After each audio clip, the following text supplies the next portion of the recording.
Bonjour, je suis Richard Legrand, je suis community manager et j'ai appris le Falun Dafa en Guadeloupe en 2000. Et c'est vrai qu'à cette époque, j'étais vraiment malade, j'avais une paralysie faciale, j'avais beaucoup de problèmes de santé, aussi au niveau de la digestion. Et en fait, c'est un ami qui me l'a présenté, faisait déjà beaucoup de tai chi, du Viet Vo Dao. Et puis il m'a parlé du Falun Dafa.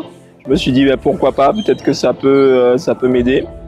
Et depuis cette époque, j'ai continué le Falun Dafa et petit à petit, ça m'a vraiment amélioré ma santé, ma paralysie faciale est partie.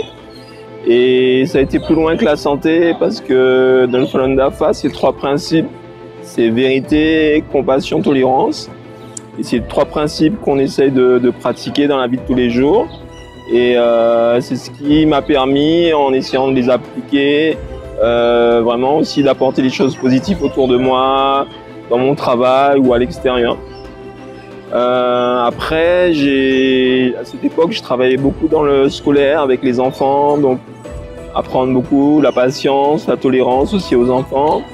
Et c'est surtout après, à quelques temps, que j'ai appris aussi que cette pratique, le Falun Dafa, a été réprimée en Chine. Donc ça m'a vraiment touché.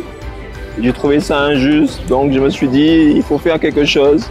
Donc à ce moment-là, je me suis dit, si c'est réprimé en Chine, qu'il y a beaucoup de mauvaises informations, il faut informer les gens, leur dire vraiment ce qui se passe. Effectivement, on connaît plus la persécution des Tibétains et moins des pratiquants de Falun Dafa. Donc depuis pas mal d'années, j'essaie quand j'ai du temps, d'informer les gens, que ce soit sur Internet ou dans la vie de tous les jours. Et c'est vrai que l'objectif, c'est vraiment d'essayer d'arrêter la persécution en Chine et de sauver un maximum de vies parce que ce soit des Tibétains, des chrétiens chinois, des pratiquants de Falun Dafa, des Ouïghours et des dissidents, sont victimes vraiment d'une persécution très dure et que ça va jusqu'au trafic d'organes. Et malheureusement, ils en parlent dans très peu de médias. Donc depuis que j'ai appris,